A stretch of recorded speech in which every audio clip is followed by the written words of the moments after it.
अगर आप स्टॉक्स में ऑप्शन ट्रेडिंग करते हो तो ये वीडियो आपके लिए बहुत इंपॉर्टेंट होने वाला है, क्योंकि इस वीडियो में मैं आपको बताने वाला हूं कि आप कैसे चूज कर सकते हो कि कौन से स्टॉक्स में आपको ट्रेड करना है इंट्राडे में। और आपको मैं एक इंडिकेटर का स्ट्रेटजी भी बताऊंगा जिसकी मदद से आप इंट्राडे में ट्रेड ले सकते हो। मतलब मैं सबसे पहले बताऊंगा आपको आप अपने लिए इंट्राडे में बेस्ट स्टॉक्स कैसे सेलेक्ट कर सकते हो और उन्हीं स्टॉक्स में ट्रेड कर सकते हो जो स्टॉक्स बढ़िया चलने वाले हैं, और कैसे आपको दो इंडिकेटर्स की मदद से उन स्टॉक्स में ट्रेड लेना है और प्रॉफिट बनाना है। तो ये मैं बताने वाला हूँ आज के इस वीडियो में। तो इस वीडियो को पूरा देखना। इस वीडियो को पूरा देखने के बाद आप समझ जाओगे कि आपको इंट्राडे के लिए स्टॉक्स कैसे सेलेक्ट करना है और उसमें एंट्री और एग्जिट कब करना है। तो सबसे पहले मैं बताता हूँ कि आपको स्टॉक्स कैसे सेलेक्ट करना है। तो स्टॉक्स को सेलेक्ट करने के लिए हम क्या करेंगे, हम ऐसे टूल्स की मदद लेंगे जो हमें बताएगा कि डेटा के अकॉर्डिंग अभी कौन सा स्टॉक्स बढ़िया चल रहा है इंट्राडे में जिसमें वॉल्यूम हो। ठीक है, अगर आप जीरोधा स्टॉक्स या फिर एंजल वन के कस्टमर हो तो आपके लिए सेंसिबल जो है वो फ्री है। ठीक है, और अगर इन तीनों में से किसी में भी आपका डीमैट अकाउंट नहीं है तो आप क्या कर सकते हो, तो मैंने डिस्क्रिप्शन में लिंक दिया हुआ है जीरोधा, एंजल वन और अपस्टॉक्स का। तीनों में से आप किसी में भी डीमैट अकाउंट ओपन कर सकते हो और सेंसिबल का यूज आप कर सकते हो फ्री में डेटा के लिए। तो मैं बताता हूँ आपको कि आपको स्टॉक्स कैसे चूज करना है। तो आपको क्या करना है, आपको यहाँ पे एनालाइज ऑप्शंस में आना है और यहाँ पे आपको दिखेगा हीट मैप।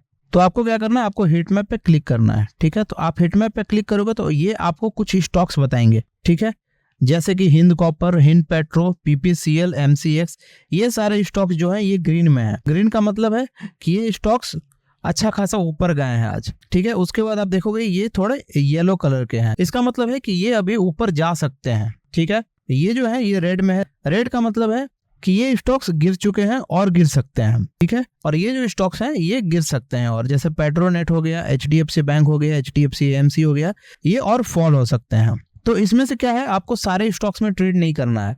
आपको क्या करना है, आपको चूज करना है 4 से 5 स्टॉक्स जिसमें वॉल्यूम हो। तो आपको क्या करना है, यहाँ पे वॉल्यूम स्पाइक जो है इस पे क्लिक कर देना है। ठीक है, तो ये वो स्टॉक्स बताएंगे जिसमें वॉल्यूम अच्छा हो। ठीक है, अगर आप स्टॉक्स में ऑप्शन ट्रेडिंग करते हो तो आपको क्या करना है, आपको वैसे ही स्टॉक्स लेने हैं जिसमें बायर्स और सेलर्स अच्छे खासे हों। अगर बायर्स और सेलर्स अच्छे खासे नहीं होंगे तब क्या है, तब आप अपने स्टॉक्स को बेच ही नहीं सकते हो। अगर आप बेच नहीं पाओगे तो वो बहुत ज्यादा लॉस हो जाएगा। तो सबसे पहले आपको ध्यान देना है कि आपको वैसे ही स्टॉक्स चूज करने हैं जिसमें बायर्स और सेलर्स अच्छे क्वांटिटी में होंगे।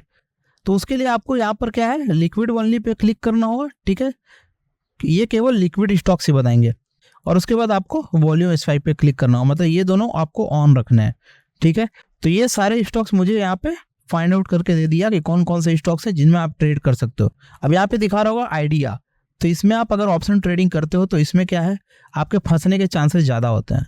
क्यों? क्योंकि इसमें बायर्स और सेलर्स अच्छे क्वांटिटी में नहीं होंगे। तो जिस भी स्टॉक्स का प्राइस 40 रुपए, 50 रुपए, 100 रुपए ऐसे हो, उसमें आप ऑप्शन ट्रेडिंग नहीं करो। ठीक है, मतलब 200 रुपए से नीचे है तो उसमें आप ऑप्शन ट्रेडिंग नहीं करो। और अगर कोई स्टॉक्स 50,000 रुपए, 1 लाख रुपए ऐसे है तो उसमें भी आपको ऑप्शन ट्रेडिंग नहीं करनी चाहिए, क्योंकि उसमें वॉलेटिलिटी बहुत ज्यादा हाई हो जाती है। तो उसमें क्या है, आपके 100 200 पॉइंट नीचे ऊपर हो जाते हैं। तो ऐसे स्टॉक्स करो जिसमें बायर्स और सेलर्स अच्छे क्वांटिटी में हो, जैसे आपके रिलायंस हो गए, एचडीएफसी बैंक हो गया, जैसे हिंद कॉपर हो गया, हिंद पेट्रो हो गया, बीपीसीएल हो गया।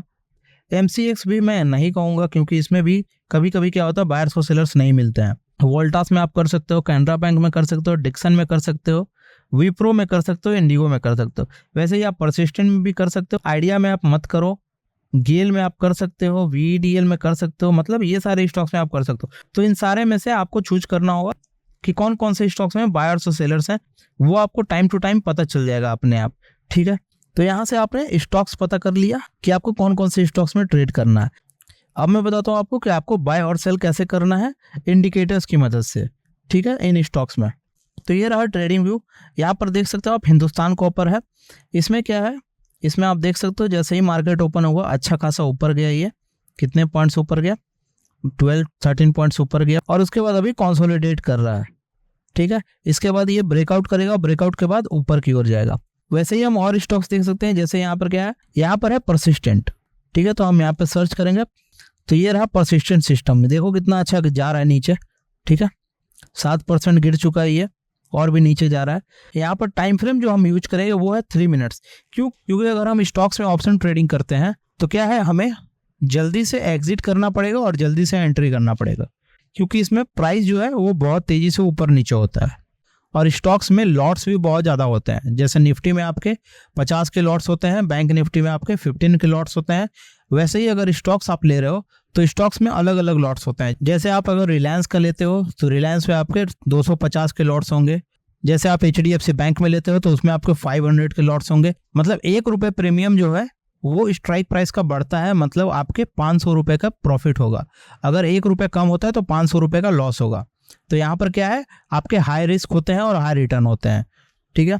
इसलिए आपको क्या करना है, आपको 3 मिनट्स टाइम फ्रेम यूज करना है। अब मैं बताता हूँ आपको कौन से इंडिकेटर आपको यूज करना है। यहाँ पर आपको इंडिकेटर सेक्शन में आना है।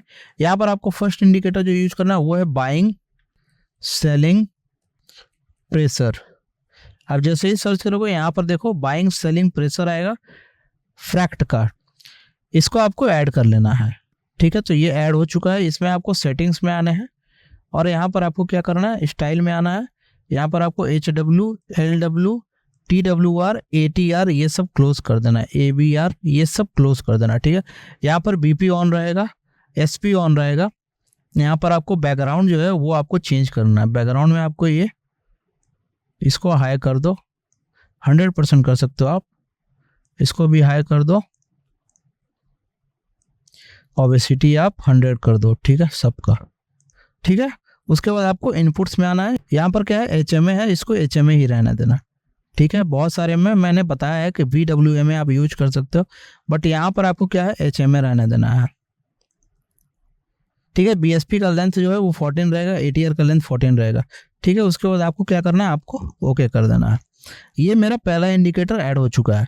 अब मैं बताता हूँ आपको एक और इंडिकेटर जिसकी मदद से आप बाय और सेल करोगे, ठीक है। तो यहाँ पर आपको इंडिकेटर सेक्शन में आना है और यहाँ पे आपको सर्च करना है वॉल्यूम प्रोफाइल बाय DGT। जैसे ही सर्च करोगे आपको यहाँ पर है volume profile pivot anchored by DGT, इसको आपको ऐड कर लेना है। अब इसके सेटिंग्स में आपको कुछ चेंजेस नहीं करने हैं, ये आपको डिफॉल्ट रखना है, ठीक है। अब आपको मैं बताता हूँ कि आपको बाय और सेल कब करना है। तो सबसे पहले आपको ध्यान देना है, ये जो लाइन है इसको हम कहते हैं POC। POC का मतलब क्या होता है, पॉइंट ऑफ कंट्रोल, ठीक है। ये है पॉइंट ऑफ कंट्रोल लाइन। इसके नीचे जैसे ही कैंडल क्लोज होगा, मेरा पहला रूल यहाँ पे फुलफिल हो गया, ठीक है। पहला रूल यही है कि जो पॉइंट ऑफ कंट्रोल लाइन है इसके नीचे कैंडल क्लोज होना चाहिए। अगर मैं सेलिंग साइड जा रहा हूँ नीचे होना चाहिए, अगर मैं बाइंग साइड जा रहा हूँ तो ऊपर होना चाहिए। तो यहाँ पर देखो नीचे कैंडल क्लोज हुआ है, इसका मतलब ये पॉइंट ऑफ कंट्रोल लाइन के नीचे है। इसका मतलब क्या है, मेरा फर्स्ट रूल यहाँ पे फुलफिल हो गया। सेकंड जो रूल है वो है कि जो वॉल्यूम प्रोफाइल है वो सबसे ज़्यादा होना चाहिए इस पॉइंट ऑफ कंट्रोल लाइन के पास। तो यहाँ पे देख सकते हैं हम कि इस पॉइंट ऑफ कंट्रोल लाइन के पास ये जो है ये सबसे ज़्यादा वॉल्यूम प्रोफाइल है। तो यहाँ पर क्या है, हमारा सेकंड रूल भी फुलफिल हो गया, ठीक है। एक और बात मैं बता देता हूँ कि ये जो पॉइंट ऑफ कंट्रोल लाइन है ये मार्केट के अकॉर्डिंग आपके चेंज होते रहते हैं। इसका मतलब क्या है, ये जो है ये ओपन होने के साथ ही मार्केट में यहाँ पर नहीं होगा, ये इधर होगा, कुछ इसके आसपास होगा। मतलब यहाँ पर ही मुझे बाइंग और सेलिंग दे चुका होगा यहाँ पर, ठीक है। उसके बाद यहाँ पर क्या है, ये नीचे आया, यहाँ पर वॉल्यूम प्रोफाइल बना है। इसका मतलब मैं री एंट्री यहाँ पे कर सकता हूँ और नहीं तो मैं लॉट और ऐड कर सकता हूँ, ठीक है। तो यहाँ पर दूसरा रूल है कि यहाँ पर वॉल्यूम प्रोफाइल सबसे ज़्यादा होना चाहिए, ठीक है। थर्ड जो रूल है वो है कि बाइंग सेलिंग प्रेशर जो है, ये जो है BSP जो इंडिकेटर है वो रेड होना चाहिए अगर मैं सेलिंग साइड जा रहा हूँ तो, ठीक है। यहाँ पर सेलिंग साइड अगर मैं जाता हूँ इस कैंडल पे तो ये जो है BSP ये रेड होना चाहिए, ठीक है।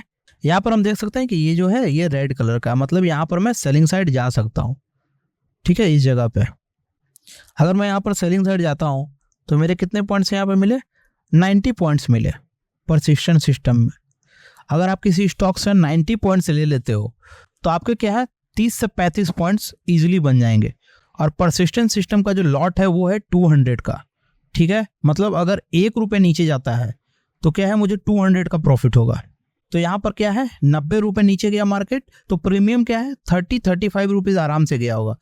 तो अगर मैं 30 पॉइंट्स भी प्रीमियम में लेता हूँ और अगर मेरा ₹200 का क्वांटिटी है तो मेरे कितने बन जाएंगे, 6000 रुपये बन जाएंगे, ठीक है। तो इसी तरह से आप स्टॉक्स में ऑप्शन ट्रेडिंग कर सकते हो अगर आप चाहते हो तो आई होप आप समझ गए होंगे कि आपको ऑप्शन ट्रेडिंग कैसे करनी है स्टॉक्स में, ठीक है। तो आई होप आपको ये वीडियो अच्छा लगा होगा। इस वीडियो को लाइक करो, शेयर करो और सब्सक्राइब करो हमारे चैनल को। Thank you so much guys.